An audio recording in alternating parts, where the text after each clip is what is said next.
Sometimes the most extraordinary discoveries happen in the most ordinary moments. When 64-year-old Sheriff Maynard Briggs took his morning patrol through Silver Bluff, he expected nothing more than checking fence lines. What he found instead would change everything forever. A massive stranger, half frozen and tied to an oak tree, with no memory of how he got there. But strangest of all was the wolf pup standing guard like a loyal sentinel.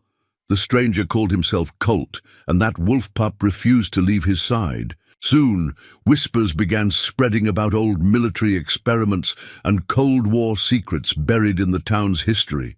What was the real connection between the man, the wolf pup, and the town's darkest secrets? Before we jump back in, tell us where you're tuning in from, and if this story touches you, make sure you're subscribed because tomorrow I've saved something extra special for you. Maynard Briggs had worn the same brass badge for 40 years, its edges worn smooth by countless encounters with the kind of trouble that found its way to small mountain towns. The weight of it pressed against his chest as he knelt beside the massive stranger tied to the ancient oak, studying a scene that defied every bit of experience those 4 decades had taught him. Silver Bluff had always been the kind of place where secrets settled like snow in the valleys, quiet, accumulating slowly, covering everything until spring came to reveal what lay beneath. Population 3,847 on a good day, nestled in the shadow of the Cascade Range.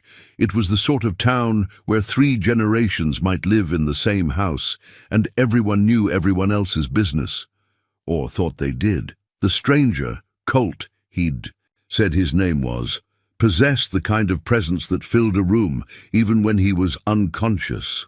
6'6" if he was an inch, with shoulders that suggested a lifetime of hard work and hands scarred by more than farming accidents. His dark hair was streaked with premature silver, and even in his weakened state, there was something about him that reminded Maynard of the career soldiers he'd known back in Vietnam, men who carried themselves like they'd seen things that couldn't be unseen. But it was the wolf pup that truly unsettled him.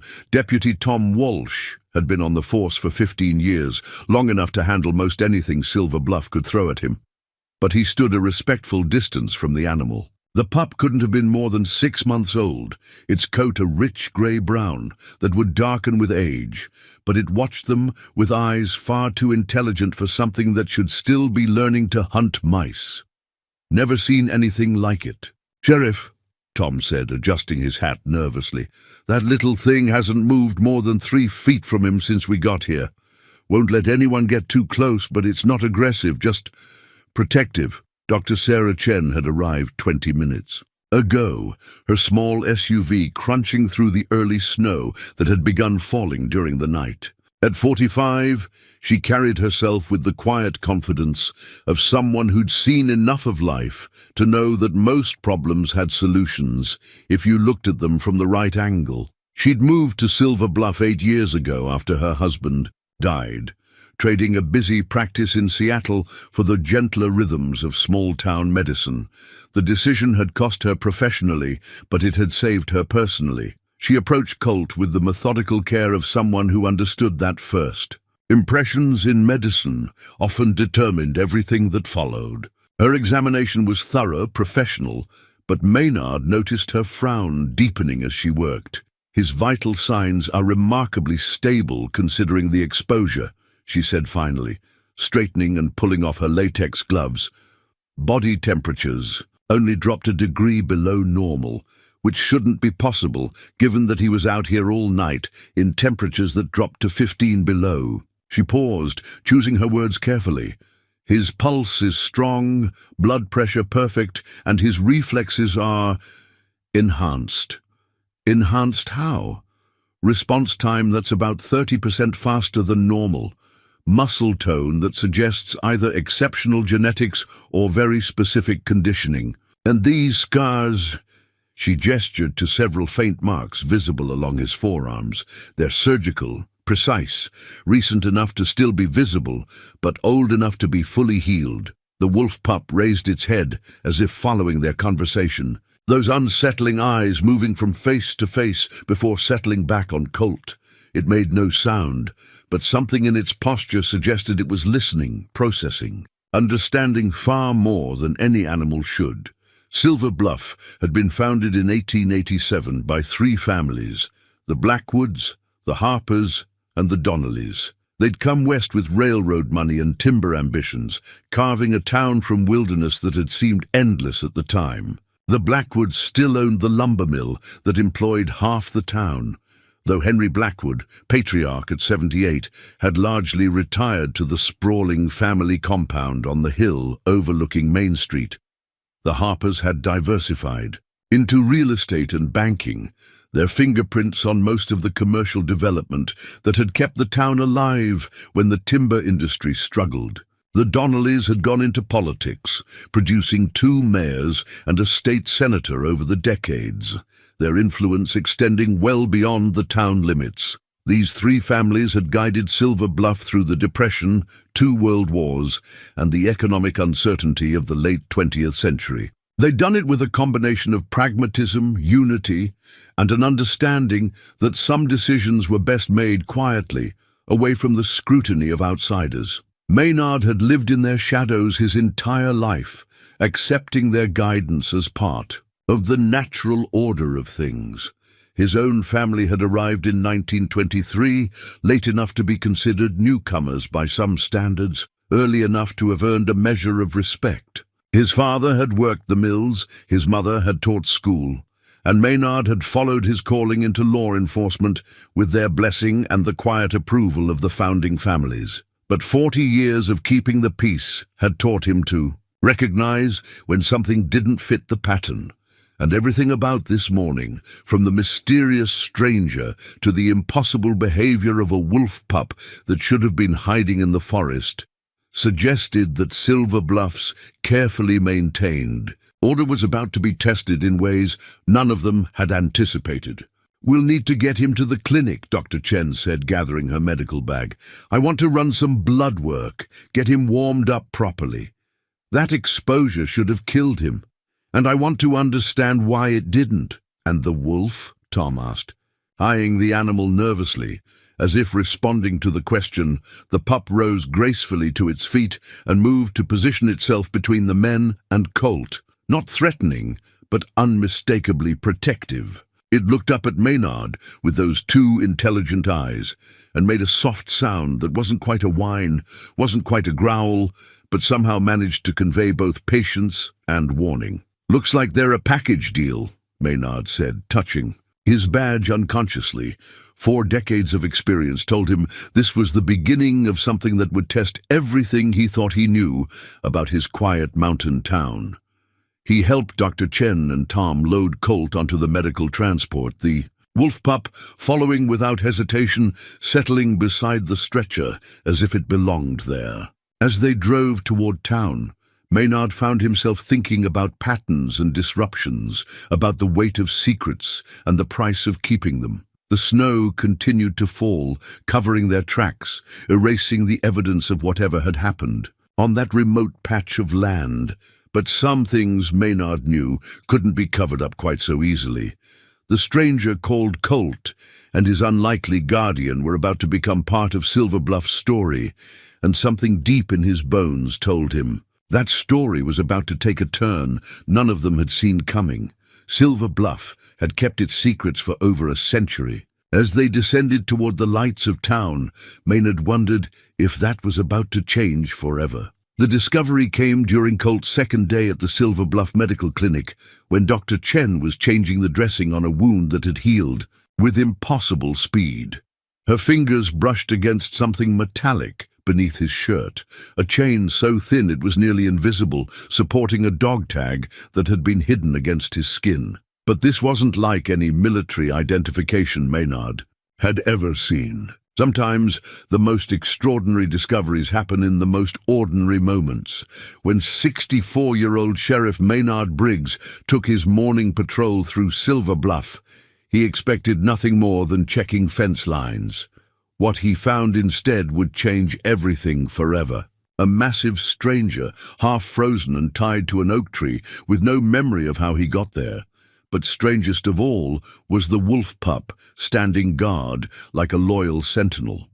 The stranger called himself Colt, and that wolf pup refused to leave his side. Soon, whispers began spreading about old military experiments and Cold War secrets buried in the town's history.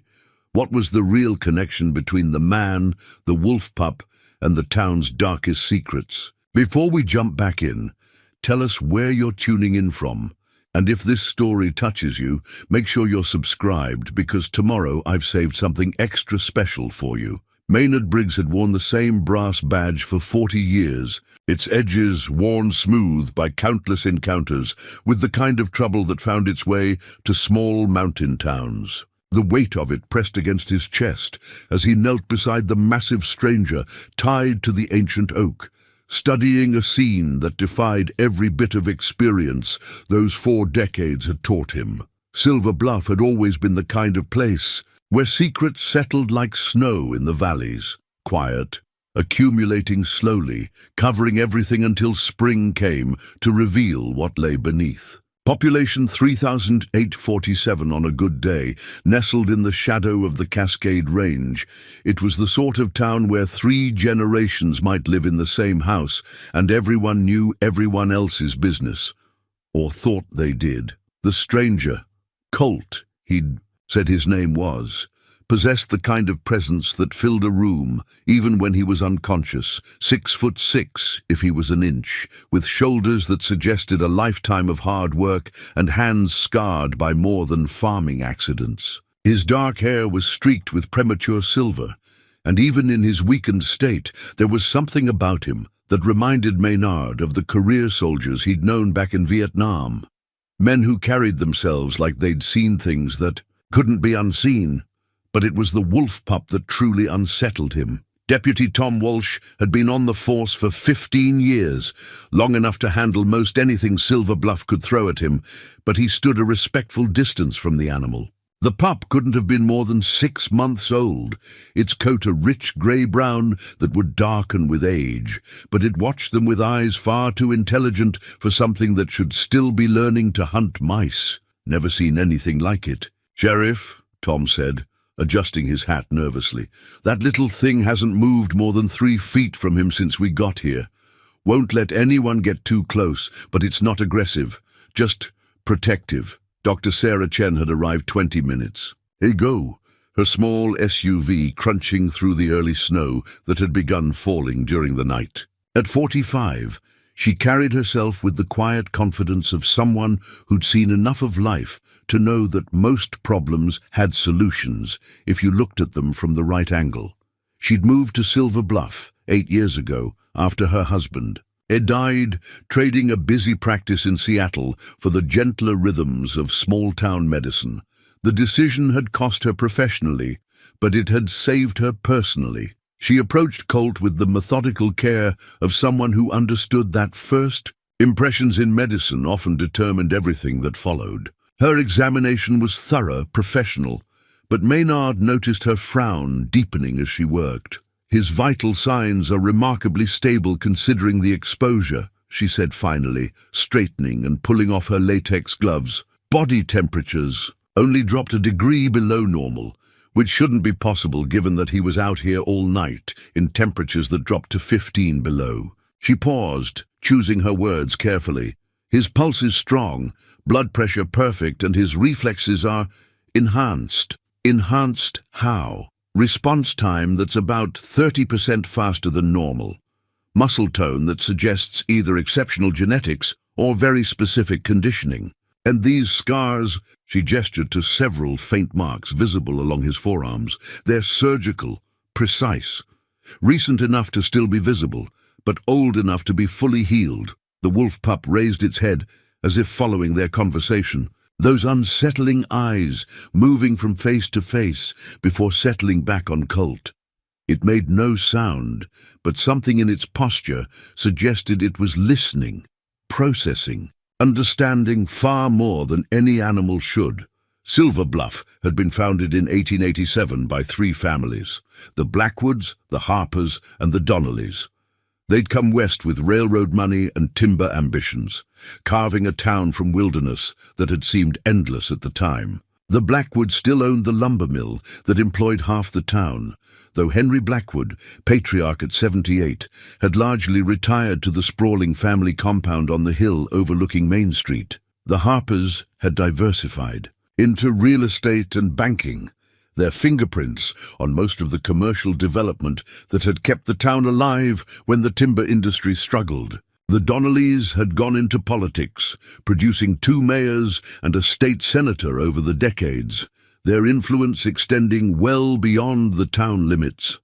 These 3 families had guided Silver Bluff through the Depression, 2 world wars, and the economic uncertainty of the late 20th century. They'd done it with a combination of pragmatism, unity, and an understanding that some decisions were best made quietly, away from the scrutiny of outsiders. Maynard had lived in their shadows his entire life, accepting their guidance as part of the natural order of things.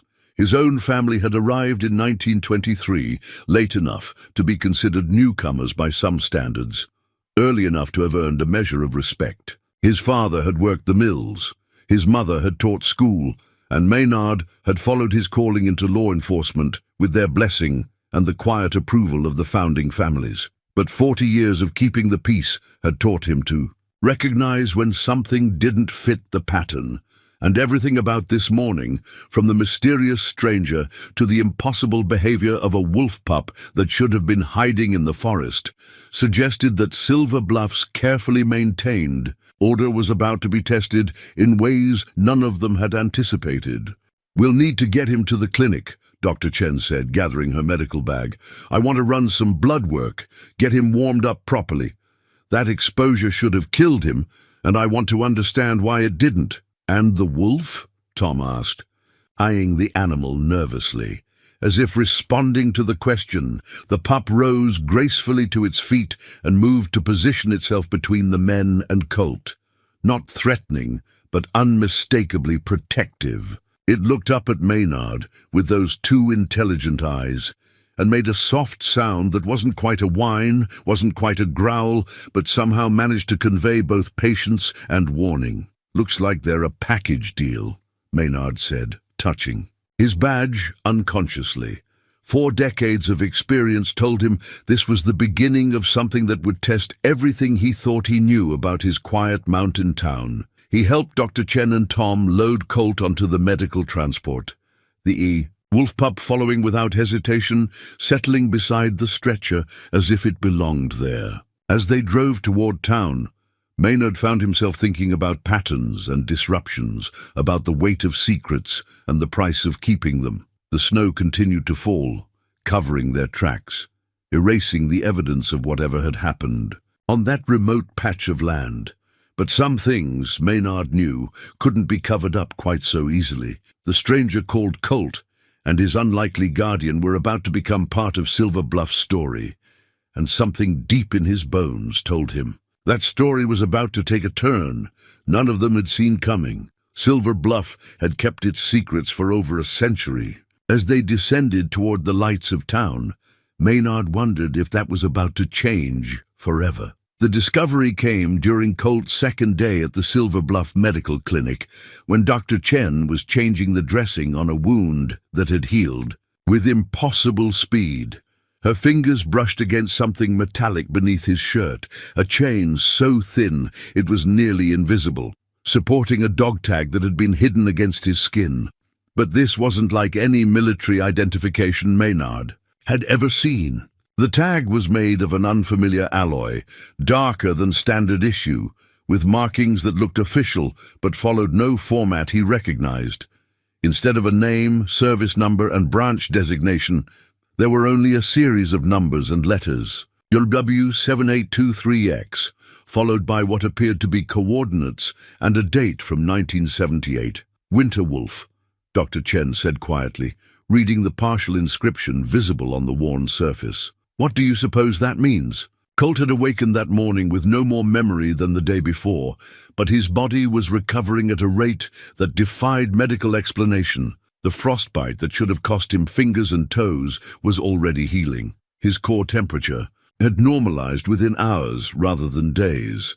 Most unsettling of all, his reflexes and awareness seemed heightened, As if some dormant system in his body had been activated, the wolf pup had established itself as a permanent fixture, refusing food from anyone but Dr. Chen and showing an uncanny ability to anticipate Colt's needs. When he stirred from sleep, the animal was already alert. When his heart rate increased during what appeared to be nightmares, the pup would place its paws on his arm, somehow providing comfort that seemed to calm even his subconscious distress. "It's like they're connected somehow," Dr. Chen confided to Maynard during a quiet moment in the hallway. "I've treated plenty of people with emotional support animals, but this is different. That pup responds to changes in his physiology before. They're even externally visible." Maynard had spent the better part of 2 days trying to identify their mystery patient through conventional channels. Missing persons reports, military databases, law enforcement networks. Everything came back negative. It was as if Colt had materialized from thin air with nothing but a name and a dog tag that shouldn't exist. The call from Henry Blackwood came on Tuesday afternoon. "Maynard, I understand you found someone up on the old Morrison property." Blackwood's voice carried the quiet authority of someone accustomed to being heard the first time he spoke. "I'd like to speak with him. He's still recovering, Henry. Lost his memory. Can't tell us much of anything. Nevertheless, I think a visit might be beneficial for all concerned." There was something in the old man's tone that suggested this. Wasn't a request, and Maynard found himself agreeing to the meeting despite his better judgment. Henry Blackwood had been a fixture in Silver Bluff politics for over 50 years, and his family's influence stretched back to the town's founding. If he was interested in Colt, there was probably a good reason. Blackwood arrived at the clinic an hour later, moving with the careful dignity of a man whose body had outlived his patience with its limitations. At 78, he still carried himself like someone accustomed to being the most important person in any room he entered. But there was something different today, a tension that Maynard hadn't seen before. The moment Blackwood entered Colt's room, the wolf pup reacted. The animal, which had been calm and watchful for 2 days, suddenly rose to its feet, hackles raised, positioning itself between the bed and the visitor. Its lips pulled back slightly, not quite a snarl, but unmistakably a warning. The sound it made was low and continuous, a rumble that seemed to come from somewhere deeper than its chest. "Interesting," Blackwood said, studying the animal with more attention than seemed warranted. "Very interesting indeed." Colt, who had been drifting in and out of consciousness, opened his eyes fully for the first time since they'd found him. His gaze moved immediately to Blackwood, and something passed between them. Recognition, perhaps, or merely the careful assessment of two men sizing each other up.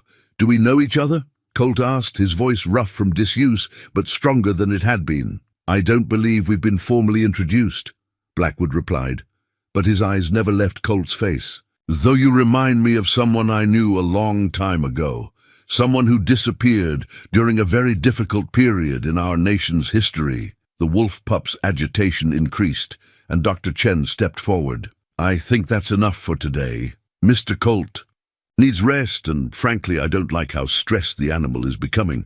But Blackwood wasn't finished. "Tell me, young man, do the numbers 1978 mean anything to you? Or perhaps the phrase winter wolf?" The effect on Colt was immediate and dramatic. His body went rigid, eyes unfocused, and when he spoke, his voice carried a different quality, flatter, more mechanical. "Project designation classified, personnel records sealed, memory protocols active." Then he collapsed back against the pillow, unconscious, while the wolf pup let out a sound that was part howl, part keen of mourning. "What the hell was that?"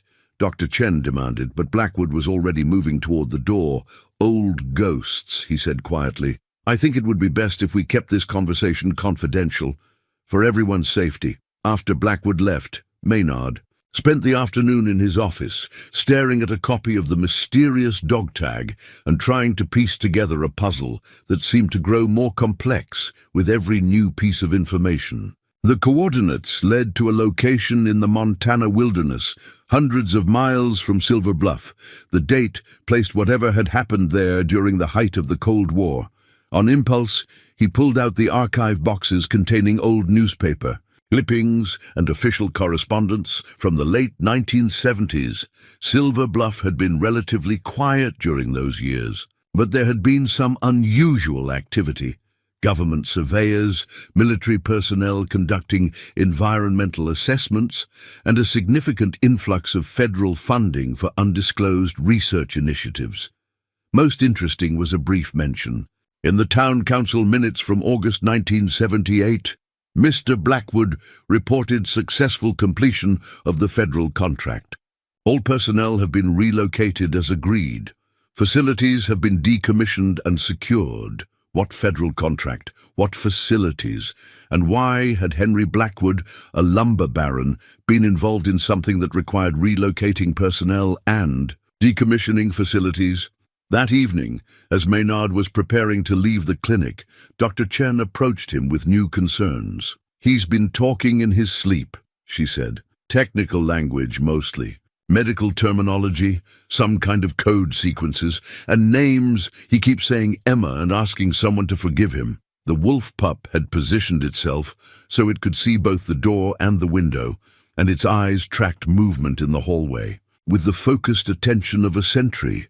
When Dr. Chen checked Colt's vital signs, the animal watched every gesture, as if memorizing her routine. "There's something else," she said, lowering her voice. "His blood work came back with some anomalies. His white cell count is elevated in ways that suggest his immune system is responding to something, but there's no sign of infection or disease. It's like his body is defending against something that isn't there anymore." Maynard looked at the sleeping man and his vigilant guardian, feeling the weight of secrets that reached back decades. The dog tag felt heavy in his pocket, its mysterious markings, a code he was only beginning to understand.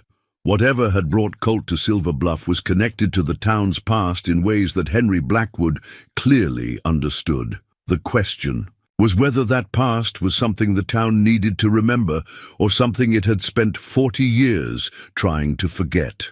Outside, snow continued to fall, and somewhere in the mountains, the wind carried sounds that might have been wolves calling to their own kind. But in the clinic room, the solitary pup never took its eyes off the door, as if it knew that the real danger was yet to come. The photograph was wedged between two dusty ledgers in the town archives, so faded that Maynard almost missed it entirely. He'd been searching through boxes of old documents, following the thread of that 1978 town council meeting, when a corner of black and white poked out from pages of budget reports. 8 young men in military fatigues, standing in front of what looked like a concrete building set against a mountainous backdrop. The photo was dated on the back in pencil, July 1978, final group. No location, no unit designation, nothing that would help identify where it had been taken or why it had ended up in Silver Bluff's archives. But the face of the man second from the left was unmistakably Colt's, 47 years younger, but with the same strong jaw and intense eyes. He looked to be in his early 20s, with the lean build of someone accustomed to physical demands. His expression was serious, almost grim, as if he already understood that whatever they were preparing for would exact a price. Maynard studied the other faces, looking for anyone he might recognize. But time and the photograph's deterioration made identification difficult. What struck him most was the body language of the group. These weren't ordinary soldiers posing for a routine photograph. There was a tension in their postures, a sense of men who had volunteered for something they didn't fully understand, but couldn't walk away from. He was so absorbed in the photograph that he didn't notice Dr. Chen until she spoke. "That's him, isn't it? That's our mystery man." She'd entered the archives room quietly, still wearing her medical coat from the clinic. Dark circles under her eyes suggested she hadn't been sleeping well since Colt's arrival. "He's been having episodes," she continued, settling into the chair across from Maynard's desk. "Memory fragments, I think. He'll be talking normally, then suddenly he's somewhere else entirely, giving coordinates, reporting status on something called neural link stability, asking for permission to abort the mission. Any mention of Winter Wolf? Constantly. And he keeps asking about the others, wanting to know if they made it out. She paused, choosing her words carefully. Maynard, I think something terrible happened to him, to all of them. That afternoon, Colt was strong enough to leave the clinic for a short walk. The wolf pup, which Dr. Chen had started calling Scout for lack of a better name, accompanied them, with the purposeful gait of an animal on familiar territory.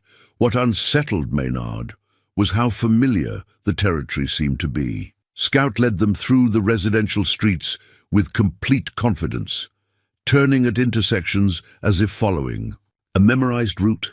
When they reached the old Methodist church on Elm Street, the pup stopped and whined softly, looking up at Colt with what appeared to be expectation. I know this place, Colt said suddenly, his voice carrying a tone of surprise. There used to be a basement entrance around back, secured with a combination lock. The numbers were...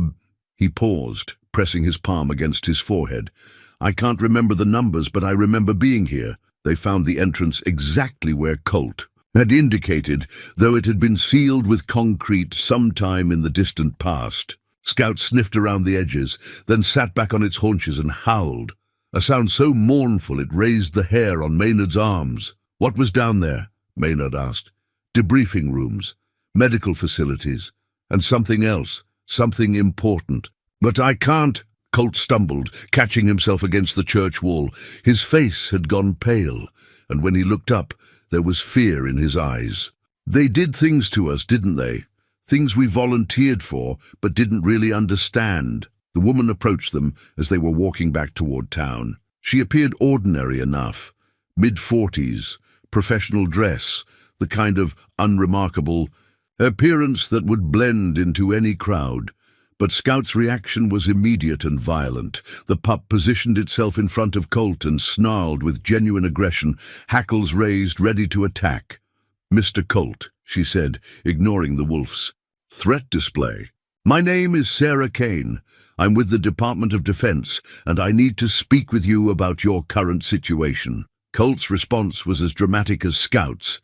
His entire body went rigid, hands curling into fists, and when he spoke, his voice carried a cold authority that Maynard hadn't heard before. Agent Kane, I should have expected they'd send you eventually. You remember me? Fragments. Enough to know you're not here to help. He looked at Maynard. Sheriff, I think it would be best if you kept your distance from Agent Kane.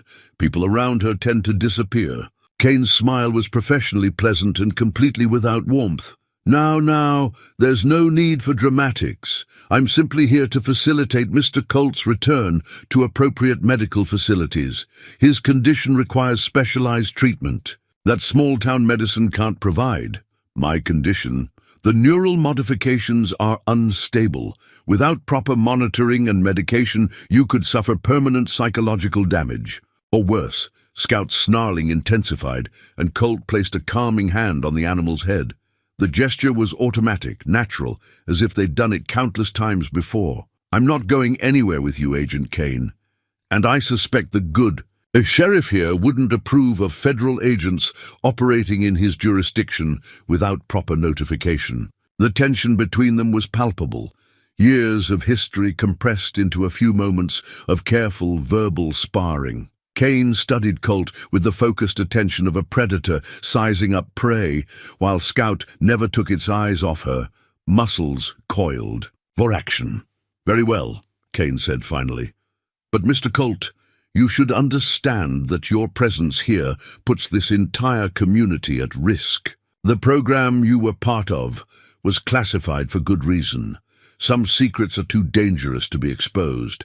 After she left, Colt sank onto a park bench, hands shaking slightly. The confidence he'd shown during the confrontation evaporated, leaving behind someone who looked lost and frightened. She's right about one thing, he said quietly. I am dangerous. These flashes of memory, the things I can do without thinking about them. I'm not entirely human anymore, am I, Maynard settled beside him, feeling the weight of 40 years of law enforcement experience. He'd dealt with dangerous people before, but never someone who seemed as much a victim as a threat. "Maybe not entirely human," he said finally, "but still human enough to know right from wrong, still human enough to be scared and confused and looking for answers." He glanced at Scout, who had positioned himself between them and the street. "Still alert for threats, and you're not alone in this, whatever it is." The walk back to the clinic was quiet, but Maynard noticed things about Colt that hadn't been apparent before. The way he moved with perfect balance, even on uneven ground. How his head turned slightly before sounds became audible to normal hearing. The fact that Scout's protective behavior suggested a bond that went deeper than simple animal instinct. Whatever had been done to Colt in 1978, it had changed him in ways that were only beginning to become apparent. And if Agent Kane's presence meant anything, those changes were significant enough to warrant federal attention 47 years later. The photograph in his pocket felt like a piece of a much larger puzzle, and Maynard suspected that solving it would require understanding not just what had happened to Colt, but what Silver Bluff's founding families had agreed to keep hidden for nearly half a century. Deputy Tom Walsh had always been thorough, but his investigation into the town's financial records from the late 1970s revealed a pattern that made his hands shake as he turned the pages. Federal contracts totaling millions of dollars, routed through dummy corporations and shell companies, all leading back to the three founding families of Silver Bluff. The largest payments had gone to something called Mountain Research Collaborative, a company that existed on paper for exactly 18 months in 1978 and 1979 before dissolving without a trace. The registered address led to a building that had been torn down decades ago, but the financial trail showed payments for specialized medical equipment, subject housing and care, and most unsettling of all, post-termination cleanup and disposal. "Maynard, you need to see this," Tom said, spreading the documents across the sheriff's desk. "These aren't research grants. They're payments for services rendered. And look at the timing. The last payment was made 3 days after that town. A council meeting, you found. The numbers were staggering, even adjusted for inflation. Someone had paid Silver Bluff's founding families the equivalent of $30 million in today's money to host something that required subject housing, medical equipment, and eventual disposal of evidence. There's more," Tom continued, his voice grim. "I tracked down the surveyor reports from that period. They weren't doing environmental assessments. They were mapping underground facilities, extensive ones, built into the mountainside about 15 miles north of town. The location Tom described matched the coordinates on Colt's dog tag. Scout led them there the next morning, following hiking trails that hadn't been maintained in decades with the confidence of an animal returning home. The wolf pup's behavior became increasingly agitated as they climbed higher, whining and pacing in circles whenever they stopped to rest. Dr. Chen had insisted on coming, despite Maynard's concerns about the safety of bringing a civilian into what might be a dangerous situation. "If we're going to find answers about what was done to him," she'd argued, "you'll need someone with medical training to interpret what we discover." What they discovered was worse than any of them had imagined. The facility entrance was hidden, behind a rockfall that looked natural, but revealed concrete and steel when examined closely. Scout found a gap in the debris large enough for a person to squeeze through, and his behavior made it clear that this was where they needed to go. Inside, emergency lighting still functioned sporadically, casting eerie shadows down corridors that stretched deep into the mountain. The air smelled of disinfectant and something else, something organic and wrong that made Dr. Chen cover her nose with her sleeve. The first room they found contained the remnants of what had once been sophisticated medical equipment. Examination, tables with leather restraints, monitoring devices that looked decades ahead of their time, and banks of computers with screens that still flickered occasionally, displaying data streams that meant nothing to anyone except the scientists who had programmed them. But it was Scout's reaction to the examination room that confirmed their worst fears. The moment the wolf pup crossed the threshold, he began to shake violently, then collapsed onto his side, whimpering and pawing at the air as if trying to escape something invisible. "It's like he remembers being here," Dr. Chen said, kneeling beside the distressed animal. "But that's impossible. He's too young." Colt had remained silent during most of their exploration, but his face grew increasingly pale as they moved deeper into the facility. When they reached what appeared to be a central laboratory, he stopped completely, leaning against the wall, as if the weight of memory was too much to bear. "I was here," he said finally. "We all were. 8 of us, volunteers, from different branches of the military. They told us we were participating in an experimental program to enhance soldier effectiveness. Enhanced reflexes, improved healing, better sensory processing." He laughed bitterly. "They didn't mention the rest of it. The laboratory contained dozens of cages, each one large enough to hold a full-grown wolf. Most were empty, but several still contained skeletal remains that made Dr. Chen step back in horror.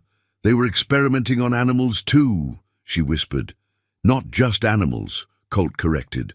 "The animals were part of the experiment. Neural linking, consciousness transfer. They were trying to create a permanent bond between human subjects and wolves, allowing shared sensory input and emotional connection." In a file cabinet that had been left unlocked, they found the journal pages that explained everything. The Eater handwriting was precise, clinical, documenting procedures that belonged in a nightmare rather than a medical facility. Day 1, initial neural mapping of subject 7823 complete. Wolf companion designated as Alpha 7. Preliminary bonding procedures successful, though subject reports disorientation and memory fragmentation. Day 15. Enhanced reflexes and sensory processing confirmed in all surviving subjects. Unfortunately, psychological stability declining in 60% of test group. Recommend increased sedation protocols. Day 30. Breakthrough achieved. Subject 7823 and Alpha 7 demonstrating unprecedented neural synchronization. Subject able to access Wolf's sensory input and instinctual responses. Wolf displays problem-solving abilities far beyond normal canine intelligence. Day 45. Complications arising. Subject 7823's daughter Emma suffered critical injuries in automobile accident. Subject requesting emergency leave. Request denied due to critical phase of testing. Day 52. Subject 78223 has volunteered for experimental consciousness transfer procedure. Wishes to save dying daughter through neural linkage. Procedure authorized despite significant risk factors. The final entry was dated 3 days before. The facility was supposedly decommissioned. Project Winter Wolf terminated by executive order. All subjects except 7823 accounted for and processed. Subject 7823 and Alpha 7 escaped during final cleanup procedures. Extensive search unsuccessful. Recommend continued monitoring of regional hospitals and law enforcement agencies. Dr. Chen's face had gone white as she read the pages. They were using human subjects for experimental surgery, trying to merge human consciousness with animal instincts. This is beyond unethical. This is monstrous. Colt was staring at Scout, who had finally stopped shaking and was looking back at him with those two intelligent eyes. "Emma," he whispered. "My daughter. I remember now. She was dying and they promised me they could save her." His voice broke. "I volunteered to be her anchor. They transferred her consciousness into the wolf pup when her body failed, but something went wrong. The procedure was never completed properly. The implications were staggering. Scout wasn't just a wolf with enhanced intelligence. He contained the consciousness of Colt's daughter, preserved through experimental technology that had been abandoned and covered up for 47 years. The founding families," Maynard said slowly, "they were paid to host this facility, to provide cover and clean up afterward. But they couldn't clean up everything, could they? They couldn't find you and Emma. We escaped the night before the final termination, Colt remembered. But I was wounded, disoriented. We made it to the woods, but then nothing, until I woke up tied to that tree. Dr. Chen reached out tentatively and touched Colt's arm. I'm so sorry. No parent should have to make that choice. The gesture was simple, but Maynard noticed how Colt's entire posture changed at the contact. For a moment, the weight of memory and loss lifted slightly, replaced by something that looked like gratitude. There was a connection forming between them, built on shared concern for healing and protection. As they prepared to leave the facility, Scout, Emma, placed herself between Colt and the laboratory equipment, as if protecting him from further harm. The bond between father and daughter had survived death, experimental procedures, and decades of separation. Now they had to find a way to protect it from people who would do anything to keep their secrets buried. The communication device was discovered sewn into the lining of Colt's jacket, so sophisticated that it had remained undetected during all previous examinations. Dr. Chen found it by accident while cleaning a torn seam, her fingers encountering something hard and metallic that definitely didn't belong in ordinary clothing. The device was smaller than a deck of cards, but felt impossibly dense, its surface covered with controls that seemed to shift and change depending on the angle of view. When Colt touched it, the device activated immediately, projecting a holographic display that made everyone in the room step back in amazement. "Tracking beacon active," announced a synthesized voice. "Subject 7823 located. Coordinates confirmed. Extraction team authorization pending." "Turn it off," Colt said urgently, but his fingers seemed to work the controls automatically, accessing systems he didn't remember learning to use.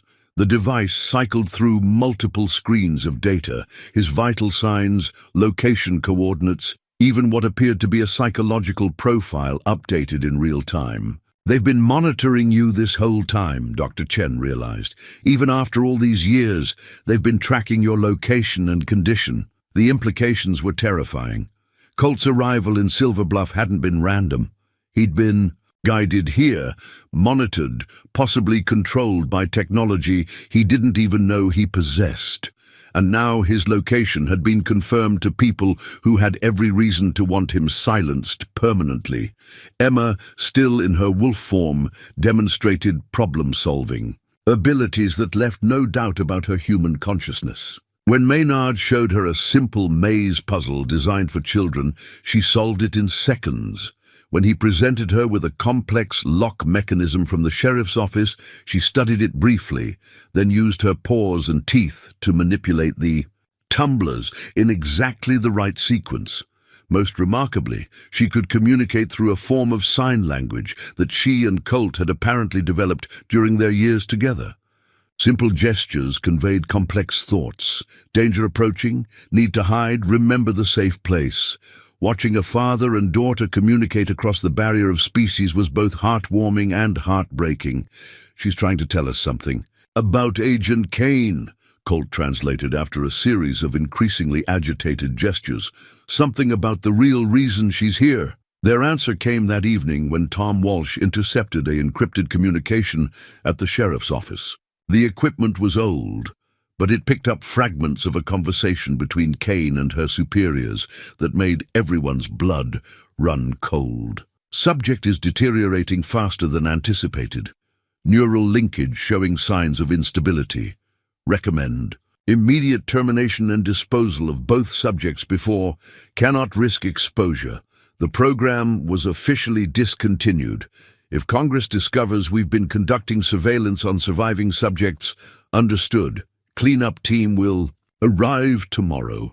Make it look like an accident. The wolf can be explained as rabid, attacking the man before being put down by local authorities." Maynard turned off the radio with hands that shook with rage. "They're planning to kill him. And Emma, make it look like self-defense." The pressure from the town council came the next morning, delivered by Henry Blackwood in person. The old man arrived at the sheriff's office with the grim demeanor of someone tasked with an unpleasant but necessary duty. "Maynard, this situation has become untenable. Agent Kane has made it clear that Mr. Colt's presence here represents a significant security risk. The federal government is prepared to classify Silver Bluff as a contaminated zone and evacuate the entire town if necessary." Contaminated with what? Classified biological agents, experimental pathogens that require specialized containment.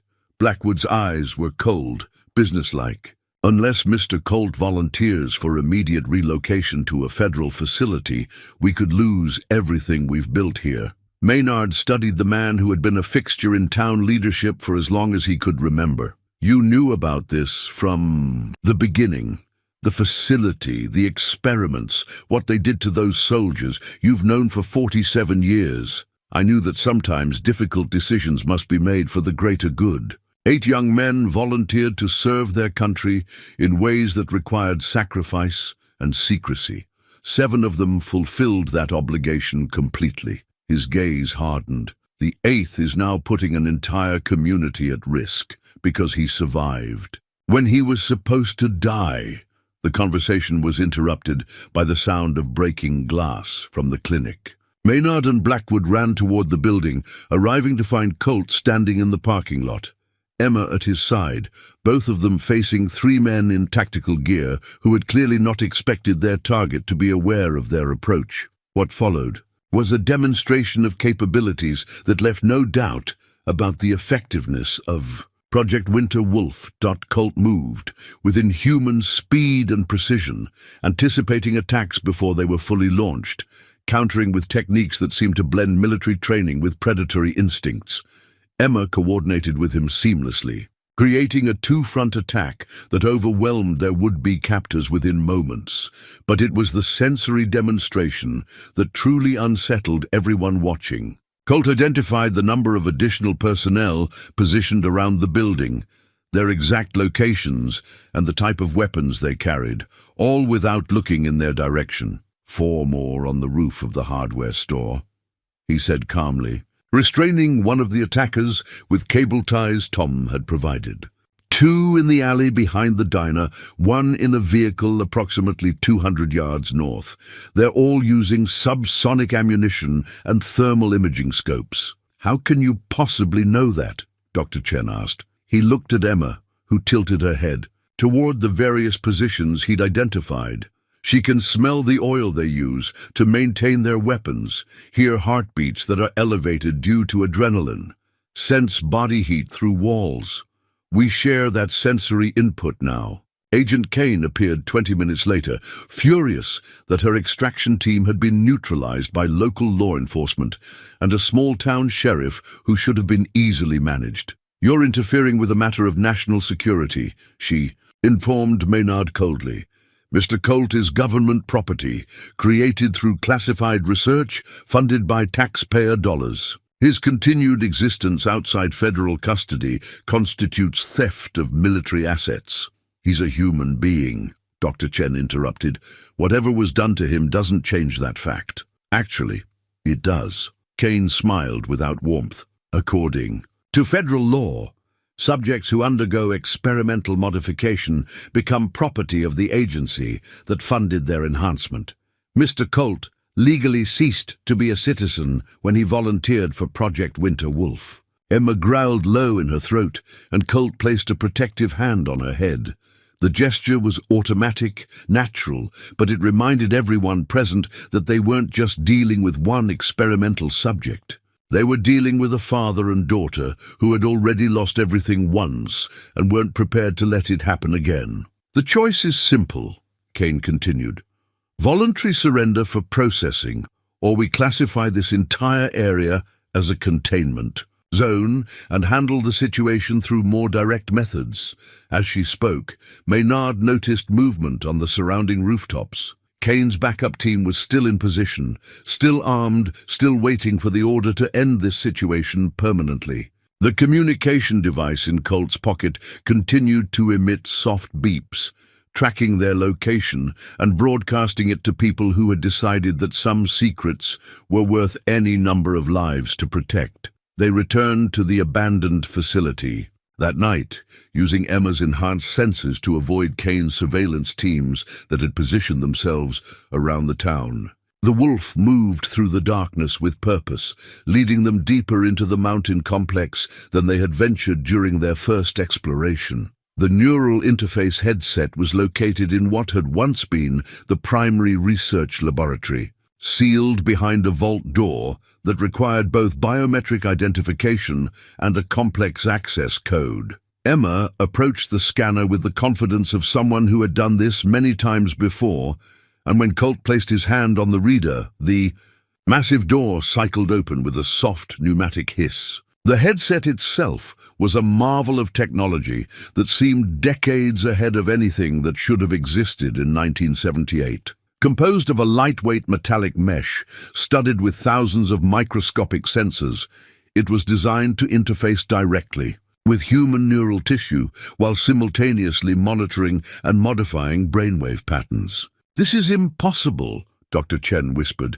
examining the device with the fascination of someone who understood exactly how advanced it was. The computing power required to process neural input in real time, the precision needed to avoid damaging brain tissue. This represents technology we're only beginning to develop today. But it was Emma's reaction to the headset that confirmed their worst fears. The moment she saw it, she began to shake violently, backing away from the device as if it represented something too terrible to face. When Colt reached out to comfort her, she pressed against his legs and made a sound that was unmistakably human in its grief and terror. "She remembers," Colt said softly. "This is where they tried to save her."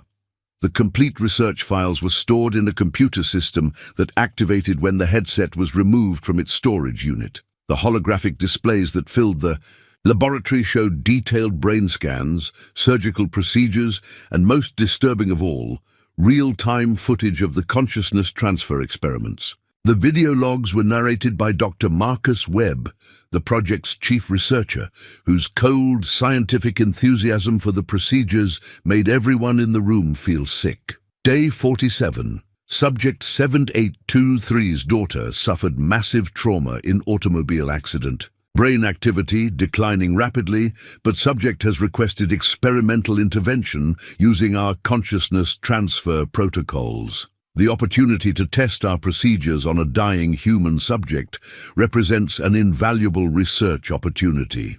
The footage showed a young girl, no more than 8 years old, connected to machines that kept her body alive while her brain was scanned and mapped in excruciating detail. In another part of the facility, a wolf pup was being prepared for surgical implantation of neural interface technology that would allow it to serve as a host for human consciousness. Day 48. Initial transfer attempt partially successful. Subject's daughter's consciousness has been successfully uploaded to our neural storage systems, but integration with the wolf host is encountering unexpected complications. The human personality is rejecting the animal neural framework. Dr. Chen had to stop the playback twice, stepping outside to compose herself before returning to witness more of the horrific procedures that had been conducted in the name of scientific advancement. Day 52. Breakthrough achieved. By creating a permanent neural link between subject 7823 and the wolf host, we have successfully created a stable environment for his daughter's consciousness. The father serves as an anchor, providing emotional stability and human context that prevents psychological fragmentation. The final video logs were even more disturbing, showing the breakdown of the research program as ethical concerns and budget limitations led to the decision to terminate Project Winterwolf.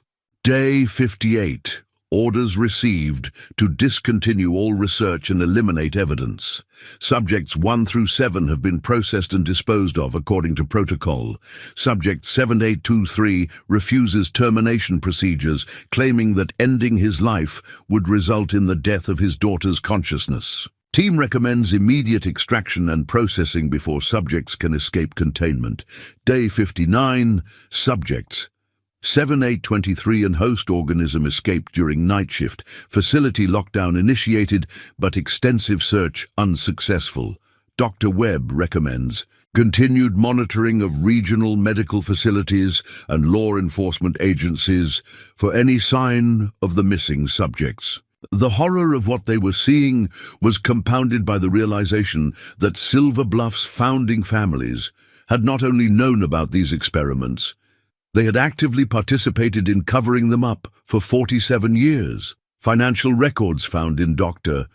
Webb's personal files showed payments made to Henry Blackwood, not just for facility rental and security, but for subject procurement and community compliance management. The town's leadership had helped recruit volunteers for the program, provided cover stories for their disappearances, and maintained the fiction that Project Winter Wolf had never existed. They were paid to forget, Maynard said grimly, reading through correspondence between Dr. Webb and various town officials. Every family that lost someone to the program received financial compensation in exchange for their silence. But the most damning evidence was a recorded conversation between Henry Blackwood and Dr. Webb, discussing what to do about potential whistleblowers within the research team. "The townspeople trust me," Blackwood's voice said from the ancient speakers. "If any of your scientists develop a conscience, I can arrange for them to have accidents. Mountain roads can be treacherous, especially in winter. 3 research assistants had died in automobile accidents during the winter of 1978, all of them on mountain roads that local residents knew to be dangerous.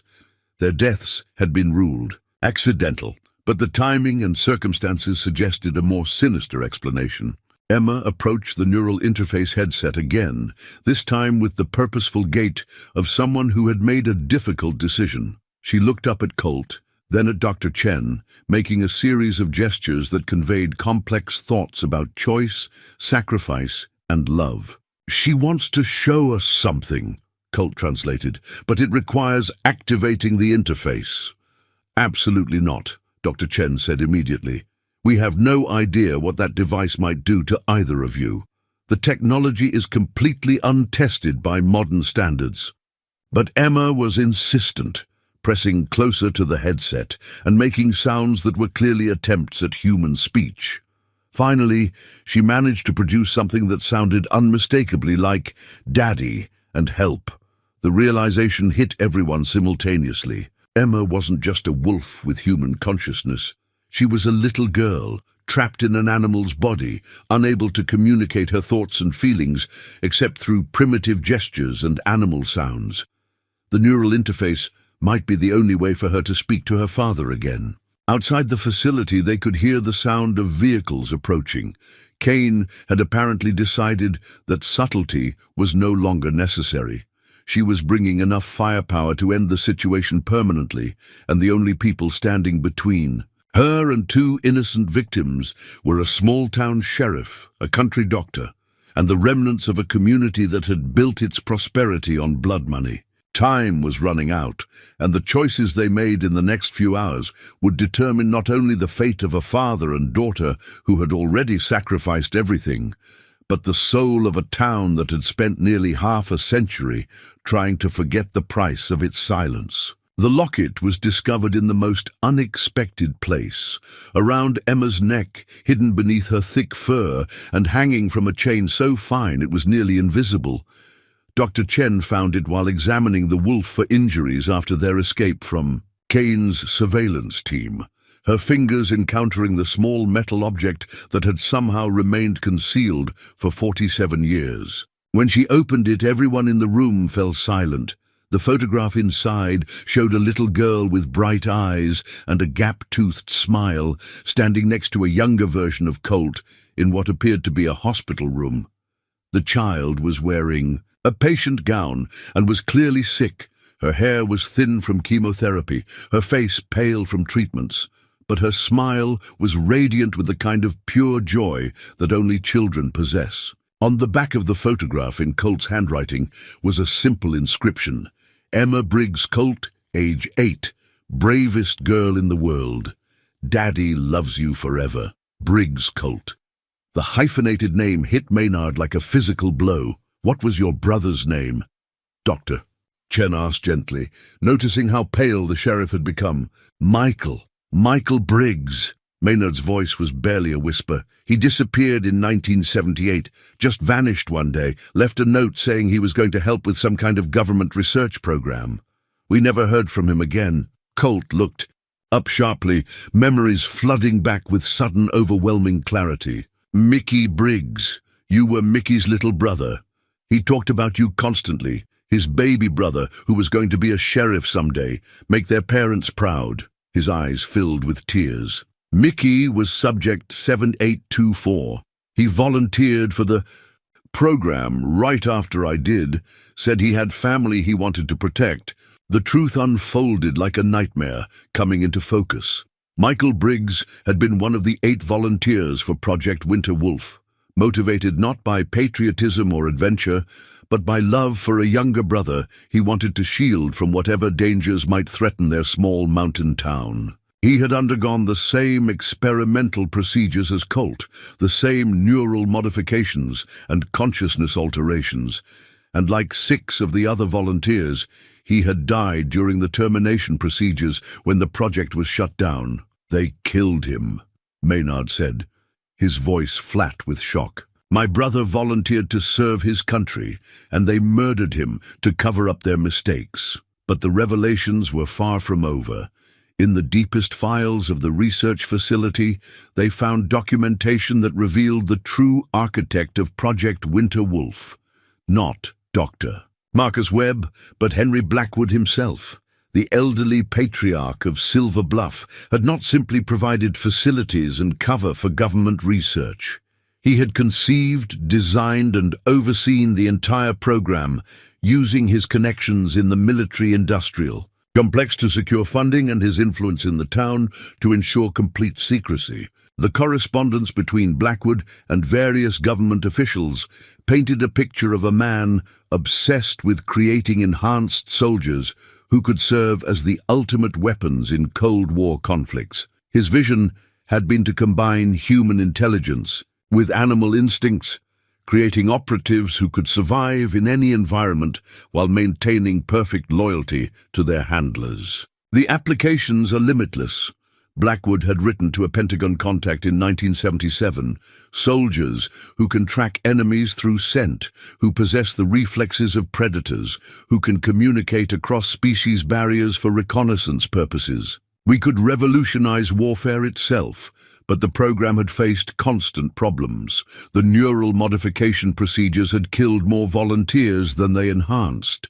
The consciousness transfer experiments had resulted in psychological breakdowns that made subjects unstable and dangerous. And the few successful cases, like Colt, had proven impossible to control once they realized the true cost of their enhancement. Emma approached the neural interface headset again, this time with desperate urgency. She made the complex gestures that Colt had learned to interpret as requests for help, for communication, for the chance to be heard as something more than an animal. She wants to tell us about the others, Colt realized. The volunteers who didn't make it. She was conscious during the final termination procedures. She saw what they did. Dr. Chen hesitated only a moment before beginning to set up the interface equipment. The technology was dangerous, possibly deadly, but Emma's need to communicate had become overwhelming. If they were going to expose the truth about Project Winter Wolf, they needed testimony from someone who had witnessed its darkest secrets. The process of connecting Emma to the neural interface was delicate and terrifying. The headset had to be modified to accommodate her wolf anatomy while maintaining the precise connections needed for consciousness transfer. Dr. Chen worked with hands that shook from both fear and determination, knowing that one mistake could destroy the fragile human consciousness that resided in the animal's brain. When the connection was established, Emma's transformation was remarkable and heartbreaking.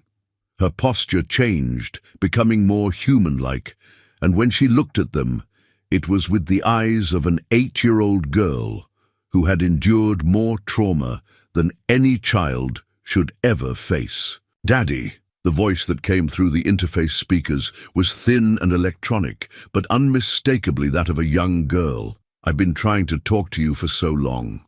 Colt collapsed to his knees beside her, tears streaming down his face. "I'm here, sweetheart. Daddy's here. I remember everything," Emma continued, her words processed through the neural interface into understandable speech. "I remember being sick, and you being so scared. I remember the doctors saying they could save me if we both agreed to the experiments." The conversation that followed revealed the full horror of what had been done to them.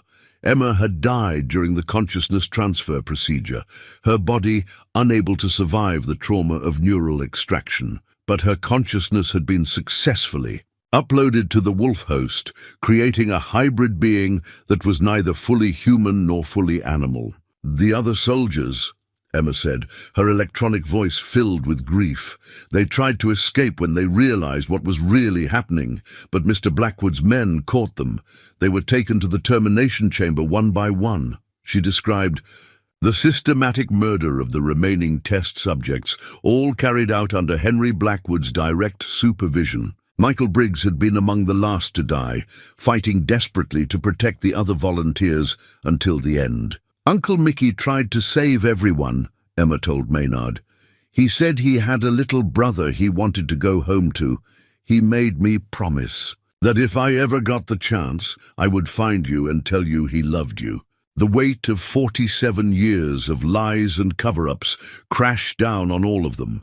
Families had been destroyed, young men had been murdered, and an entire town had been bought with blood money to maintain the fiction that none of it had ever happened.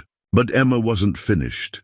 Through the neural interface, she revealed one final secret that changed everything they thought they knew about Project Winter Wolf. "There are others," she said.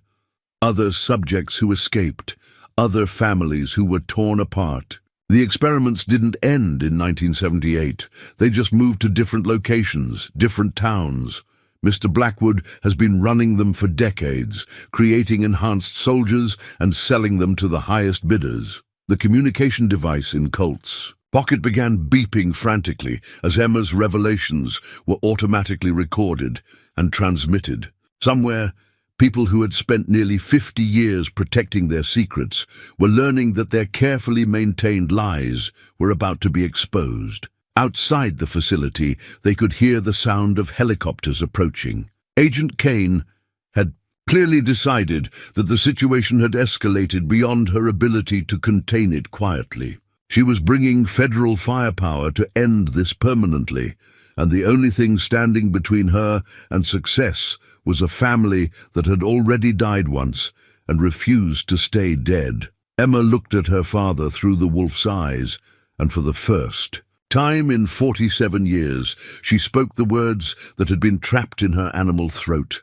"I love you, Daddy, and I'm not afraid anymore." The master research files were hidden exactly where Emma said they would be, in Henry Blackwood's private safe, concealed behind a false wall in his study at the family compound. Getting to them required everything. They had learned about working together as a team, combining Emma's enhanced senses with Colt's military training and the determination of people who had finally seen too much to remain silent. The Blackwood estate sat on 15 acres of carefully manicured grounds overlooking Silver Bluff, a monument to nearly a century and a half of accumulated wealth and influence. The main house was a sprawling Victorian mansion that had been updated, with modern security systems, but Emma's wolf instincts allowed them to navigate the property without triggering any alarms. "The safe is in the basement," Emma communicated through the portable neural interface that Dr. Chen had rigged from equipment salvaged from the facility. "Behind the wine collection. He showed me once, when I was still—" Her electronic voice faltered. "When I was still human." The revelation that Emma had been inside the Blackwood house as a child, before the experiments, before her death, added another layer of betrayal to an already horrific situation. Henry Blackwood had known her personally, had watched her play in his gardens during family gatherings, and had still been willing to use her dying body for his monstrous experiments. Maynard found himself thinking about all the times he had sat in this very study, receiving instructions from the man he had respected as a community leader and family friend. How many of those conversations had taken place mere feet from documentation of his brother's murder? The safe itself was a massive steel construction that looked like it belonged in a bank vault rather than a private residence. But Emma's enhanced hearing could detect the subtle differences in mechanical sound that indicated the correct combination sequence, and within minutes they had access to 47 years of carefully preserved evidence. The master research files contained everything: complete documentation of Project Winter Wolf from its conception through its supposed termination, financial records showing payments to town officials and federal agencies, and most damning of all, evidence that the experiments had continued long after 1978. "Dear God," Dr. Chen whispered, reading through page after page of surgical procedures, test results,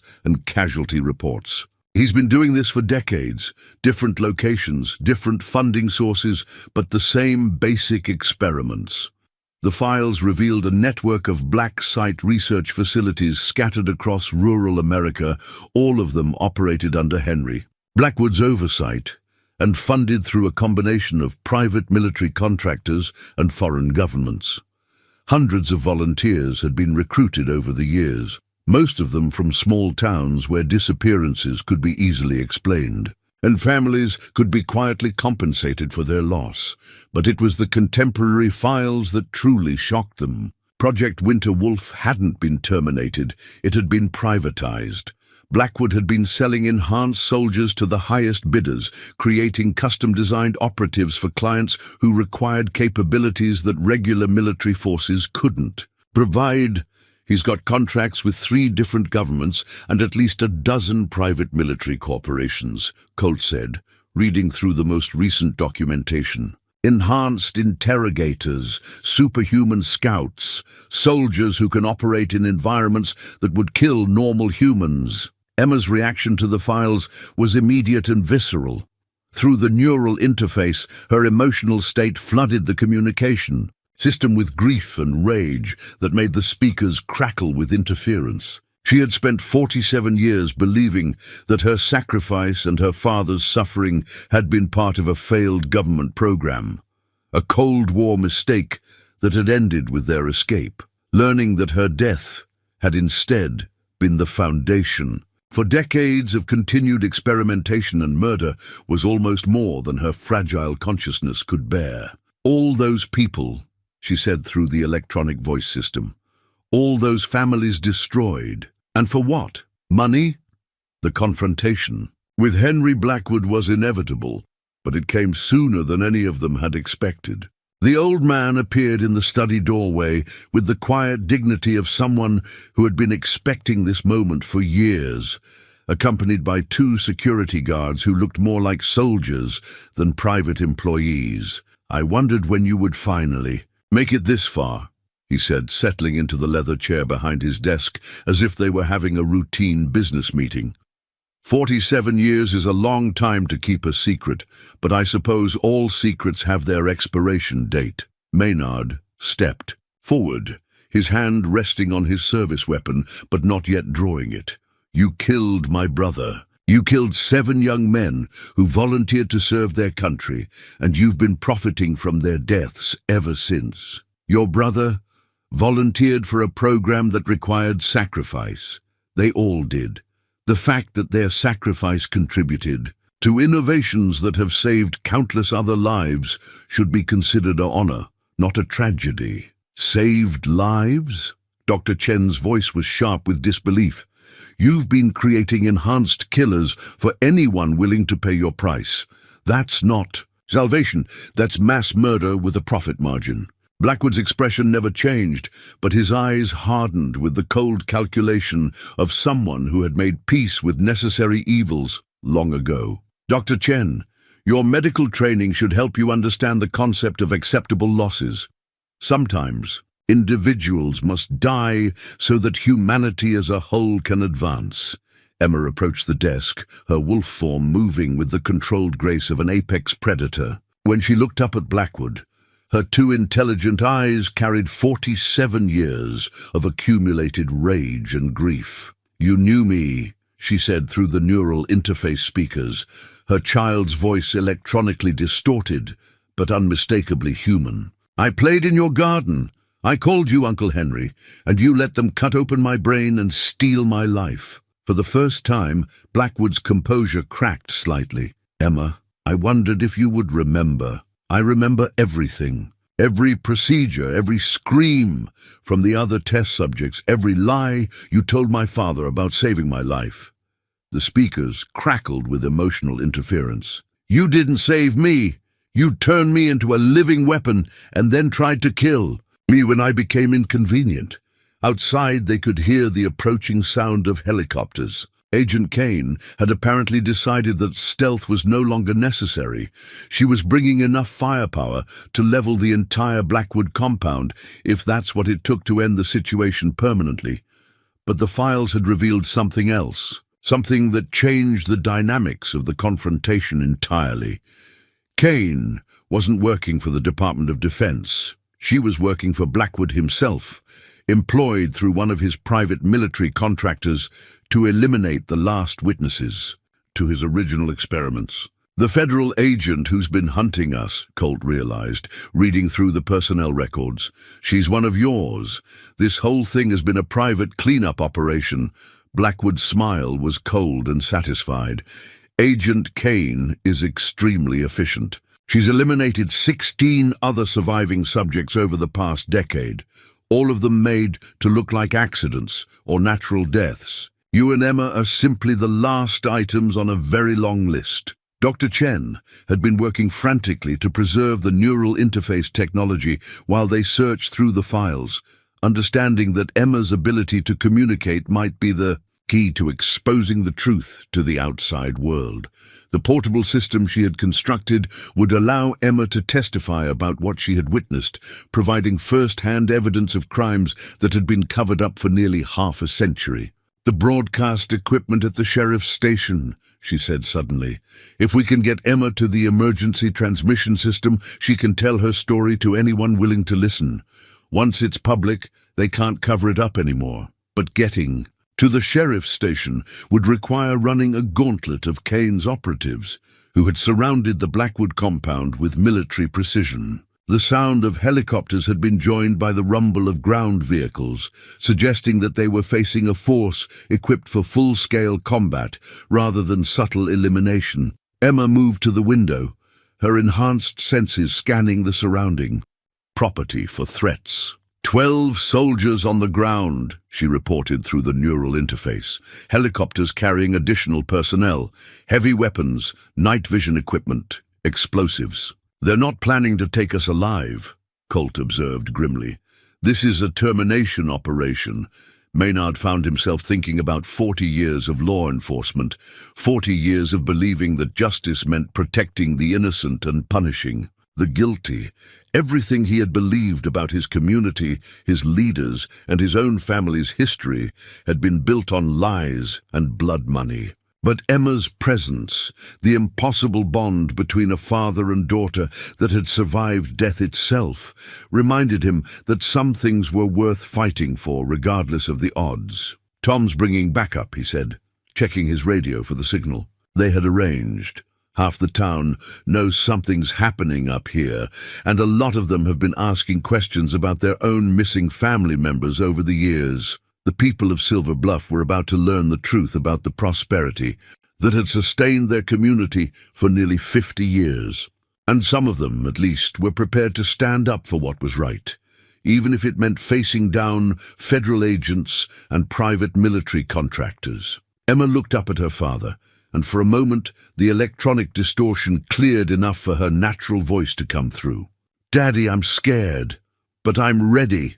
The battle for the truth about Project Winter Wolf was about to begin, and the outcome would determine not only the fate of a father and daughter who had already sacrificed everything, but the soul of a community that had to choose between comfortable lies and difficult justice. The emergency broadcast equipment at the Silver Bluff Sheriff Station had been installed during the Cold War, designed to warn the community about nuclear attacks or natural disasters. Maynard had tested it monthly for 40 years, without ever expecting to use it for the most important announcement in the town's history.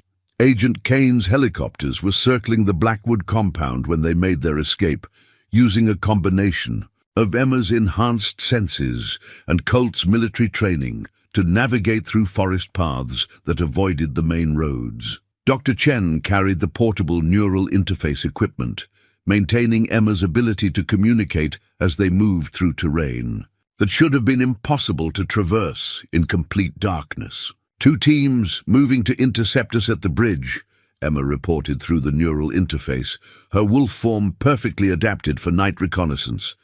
Armed with automatic weapons and thermal imaging. They know we're coming, but what Kane's operatives hadn't anticipated was the response from Silver Bluff's residents. Tom Walsh had spent the evening visiting families who had lost sons and husbands to mysterious disappearances over the decades, sharing what they had discovered about Project Winter Wolf and Henry Blackwood's role in covering up government-sponsored murder. The reaction had been swift and decisive. By the time Kane's team reached the town limits, they found their way blocked by pickup trucks, farm equipment, and residents who had finally learned the truth about the price of their community's prosperity. "Sheriff Briggs," came Tom's voice, over the radio. "We've got the main road secured. Mrs. Harper brought her late husband's military buddies. Turns out half the county is made up of veterans who don't appreciate being lied to about fallen soldiers." The emergency broadcast system activated with a piercing tone that echoed across the valley, alerting everyone within 50 miles that something unprecedented was happening in Silver Bluff. Maynard's voice, steady despite the circumstances, began the transmission that would change everything. "This is Sheriff Maynard Briggs of Silver Bluff. I'm broadcasting under emergency authority to expose crimes that have been covered up for 47 years. What you're about to hear is the testimony of a witness to government-sponsored human experimentation and murder." Emma approached the microphone with the dignity of someone who had waited nearly half a century to tell her story. The neural interface allowed her words to be transmitted clearly, the electronic voice of a child describing horrors that no human being should ever have to endure. "My name is Emma Briggs Colt. I died in 1978 during experimental procedures conducted at a secret facility near Silver Bluff. But my consciousness was preserved through neural transfer technology, trapped in the body of a wolf for 47 years while my father searched for answers about what had been done to us." The testimony that followed was devastating in its clarity and precision. Emma described the recruitment of volunteers for Project Winter Wolf, the promises made to desperate families, and the systematic murder of test subjects when the program was supposedly terminated. Her child's voice, processed through electronic speakers, carried the weight of decades of suppressed truth. 7 young men were murdered to cover up the failure of these experiments. Their families were paid to remain silent, while the man responsible continued his work at other locations, creating enhanced soldiers for private military contractors and foreign governments. Kane's response was immediate and violent. Explosions erupted around the sheriff's station as her team attempted to destroy the broadcast equipment, but the emergency system had been designed to survive nuclear attacks. The transmission continued despite the assault, reaching radio stations and emergency services across 3 states. Colt positioned himself at the station's main entrance, his enhanced reflexes and Emma's sensory input allowing them to track the approaching operatives with perfect precision. When the first assault team breached the building, they encountered resistance they hadn't expected from a small-town sheriff and what they assumed was an ordinary wolf. The connection between father and daughter proved decisive in the firefight that followed. Emma's ability to detect threats through scent and vibration gave Colt advance warning of attack vectors, while his enhanced reflexes allowed him to respond to dangers before they became visible. They moved together like a single organism, protecting the broadcast equipment, while Dr. Chen worked frantically to upload the master research files to news organizations across the country. "Upload complete," Dr. Chen announced. "The files are in the hands of journalists at 12 different news organizations. Even if they stop the broadcast now, the story will get out." But Kane wasn't interested in subtle suppression anymore. The sound of helicopters approaching at high speed suggested she had decided that the entire sheriff's station, along with anyone inside it, represented an acceptable loss in the effort to contain Project Winterwolf's secrets. Outside, the people of Silver Bluff had formed a human barrier around the building. Residents who had spent their lives believing in the integrity of their community leadership, now standing against federal agents who treated them as collateral damage. The confrontation had evolved beyond a simple cover-up operation. It had become a battle for the soul of an entire community. Emma's voice continued through the emergency broadcast speakers, her testimony reaching audiences who would never again be able to claim ignorance about what had been done in their name. The experiments didn't end in 1978. They continue today, funded by private interests and protected by people who believe that some secrets are worth any number of lives. The first helicopter began its attack run just as Emma finished speaking, its weapon systems targeting the broadcast antenna that had carried her words across the mountain valleys and into the outside world. But the damage had already been done. The truth about Project Winterwolf was no longer contained within the borders of Silver Bluff. The silver compass had been Emma's most treasured possession during her short human life, a family heirloom passed down through 3 generations of Briggs men. She had carried it everywhere during her illness, finding comfort in its steady needle that always pointed toward true north, no matter how lost or frightened she felt. Now, 47 years later, the compass hung from a thin chain around her. Wolfneck, barely visible beneath her thick fur, but still pointing steadily toward magnetic north, toward home, toward truth, toward the kind of courage that transcended species barriers. Agent Kane's final assault came with the fury of someone who understood that failure would mean the end of everything she had worked to protect. Her helicopters descended on the sheriff's station with military precision, their weapons targeting not just the broadcast equipment, but the crowds of Silver Bluff residents who had gathered to protect the building. But the people of Silver Bluff had finally learned the price of their community's prosperity, and they refused to let that knowledge die with them. Veterans who had served in 3 different wars stood shoulder to shoulder with farmers, shopkeepers, and teachers, all of them united by the understanding that some truths were worth defending regardless of the cost. "Federal agents," Kane announced, through helicopter-mounted speakers, her voice carrying the cold authority of someone accustomed to absolute obedience. "You are interfering with a matter of national security. Disperse immediately, or face the consequences." The response from the crowd was immediate and defiant. "These are our neighbors," shouted Martha Donnelly, whose grandfather had been one of Silver Bluff's founding families. "Our friends and family. You want to get to them, you'll have to go through all of us." Inside the sheriff's station, Emma made a decision that would define everything that followed. She approached the portable neural interface equipment, her movements carrying the purposeful grace of someone who had finally found her moment of ultimate choice. "Daddy," she said through the electronic speakers, her child's voice steady despite the chaos erupting around them. "I need to do something important, something that will keep you safe." Colt understood immediately.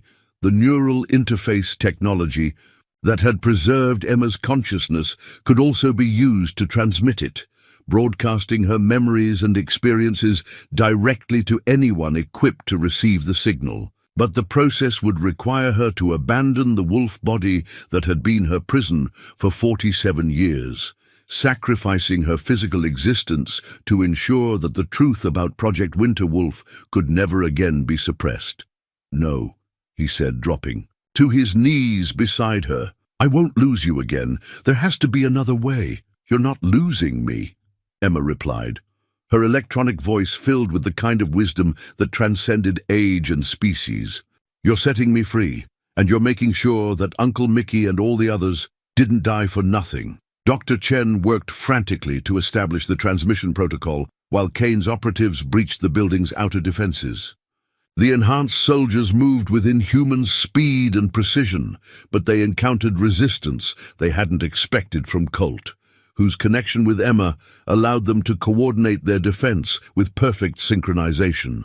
Colt's enhanced reflexes, combined with Emma's sensory input, created a combat partnership that proved devastating against conventionally trained operatives. He moved through the building like a force of nature, anticipating attacks before they were launched, responding to threats that existed only in Emma's enhanced perceptions. But it was Emma's final sacrifice that turned the tide of the battle. Completely. As Kane's team closed in on the broadcast equipment, Emma activated the neural transmission protocol, sending her consciousness, along with every memory of Project Winterwolf, directly to news organizations, government watchdog, groups and human rights organizations around the world. Her testimony, her experiences, her 47 years of imprisonment in an animal's body, all of it transmitted beyond the reach of any cover-up operation. The wolf's body collapsed as Emma's consciousness fled into the digital ether, but her final transmission carried a message that would resonate for generations. The truth cannot be killed. It can only be delayed. The silver compass rolled across the floor, its needle still pointing steadily toward true north, toward the kind of moral certainty that had guided the Briggs family through 3 generations of service and sacrifice. Colt's response to his daughter's death was immediate and terrible. The enhanced abilities that had made him a valuable test subject transformed him into an avenging force that Kane's operatives were completely unprepared to face. He moved through them like a natural disaster, driven by grief and rage and the absolute certainty that some prices were too high to pay in silence. Kane herself barely escaped the sheriff's station alive, her extraction helicopter departing under fire from Silver Bluff residents who had finally decided that federal authority meant nothing when it was built on decades of lies and murder. Henry Blackwood's arrest came 20 minutes later, when state police units responding to the emergency broadcast surrounded his compound and found him attempting to destroy the remaining evidence of his crimes. At 78, he faced the certainty of spending his final years answering for 47 years of covered-up murder and human experimentation. "You have no idea what you've done," he told Maynard as the handcuffs were applied. "The people who funded this program will not simply disappear because you've exposed one facility. They'll find other towns, other communities willing to accept their money in exchange for silence." "Maybe," Maynard replied, thinking about his brother Michael and all the other young men who had died, believing they were serving their country. "But they'll have to do it knowing that the whole world is watching now." Dr. Chen had managed to preserve the neural interface technology, understanding that Emma's sacrifice had proven the potential for consciousness to transcend physical death. The implications were staggering, not just for military applications, but for medicine, psychology, and the fundamental understanding of what it meant to be human. As dawn broke over Silver Bluff, the town faced a future without the blood money that had sustained it for nearly half a century. But for the first time in 47 years, it also faced that future with the knowledge that some things, truth, justice, the bond between a father and daughter, were worth any sacrifice to preserve. Emma's compass continued to point north, toward the kind of moral certainty that would guide Silver Bluff through whatever challenges lay ahead. 6 months after the night that changed everything, The memorial stone stood in the center of Silver Bluff's town square, its polished granite surface bearing the names of 8 young men who had volunteered to serve their country and died in service to one man's obsession with power. Michael Briggs, David Chen, Robert Martinez, Thomas Anderson, James Murphy, William Foster, Kenneth Walsh, and at the bottom, different from the others because his sacrifice had taken a different form, Cole Briggs Colt, father and protector. Below the names, carved in letters deep enough to weather decades of mountain storms, was Emma's final message. The truth cannot be killed. It can only be delayed. Maynard Briggs stood before the memorial every morning, just as he had stood before his brother's empty grave for 40 years. But now he carried answers instead of questions, and the weight on his shoulders felt different, still heavy, but no longer unbearable. The congressional hearings had begun 3 weeks after the broadcast, triggered by testimony that could no longer be ignored or suppressed. Emma's digital consciousness, preserved in computer systems around the world, had provided evidence that led to the exposure of 12 additional research facilities and the arrest of 47 people involved in illegal human experimentation. Henry Blackwood had died in federal custody, his heart giving out during the 3rd day of testimony about Project Winter Wolf. Some said it was justice.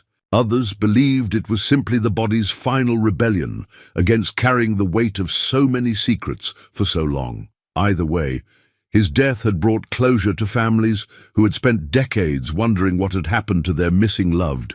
Dr. Sarah Chen had testified before Congress about the ethical implications of consciousness transfer technology, arguing for strict oversight and humanitarian applications that could help patients suffering from degenerative neurological conditions. Her research had attracted international attention, positioning her as a leading expert in a field that had emerged from the darkness of covert military programs into the light of legitimate medical science. "We have an obligation," she had told the senators, "to use what we've learned to heal rather than to harm."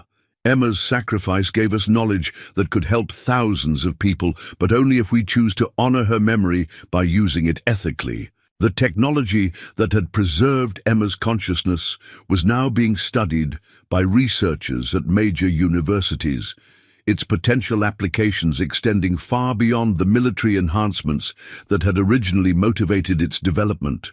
Patients with Lou Gehrig's disease, Alzheimer's, and traumatic brain injuries might someday benefit from procedures that could preserve and transfer human consciousness when the body could no longer sustain life. Colt had found a kind of peace in the months following Emma's final sacrifice. Her consciousness lived on in digital form, communicating through computer interfaces and helping researchers understand the implications of her unique existence.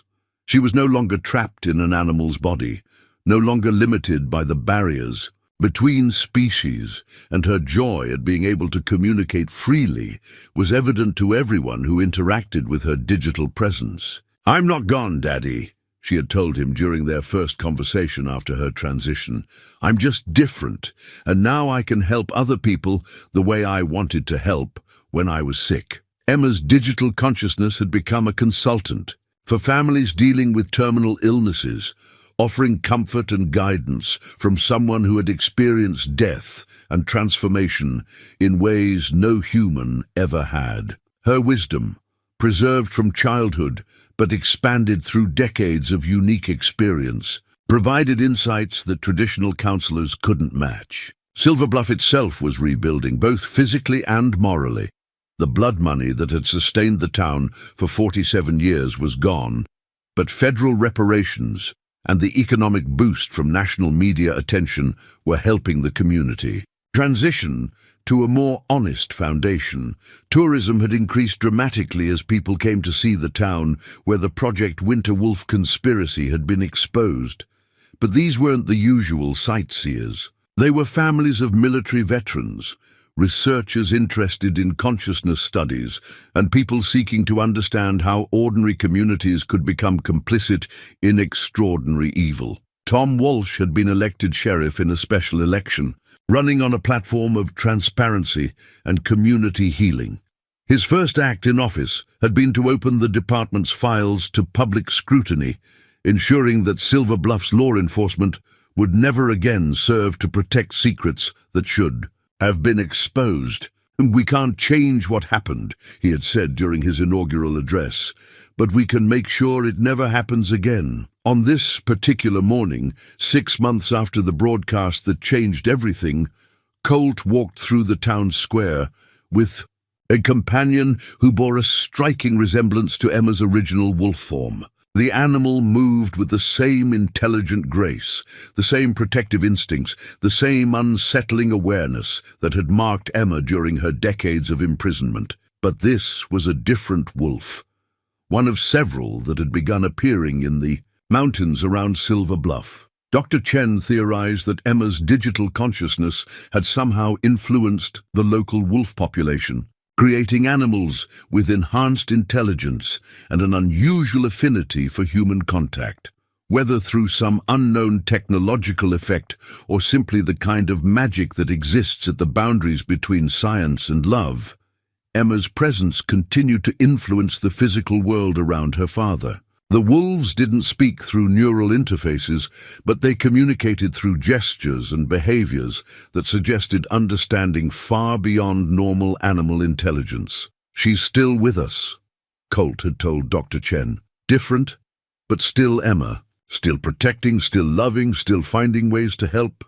As Maynard stood before his brother's memorial, he felt a presence beside him, not supernatural, but simply the comforting reality of community members who had learned to support each other through the difficult work of confronting their shared past. Dr. Chen joined him as she did most mornings before opening the new research facility that had been built on the site of Henry Blackwood's former mansion. Colt approached with his wolf companion, both of them part of the town's daily rhythm now, accepted and welcomed by people who had learned to see strength in vulnerability and wisdom in unexpected forms. "She would have been proud of what we've built here," Dr. Chen said, looking at the memorial stone and thinking about the digital consciousness that continued to inspire their work. "She is proud," Colt replied, his hand resting gently on his wolf companion's head.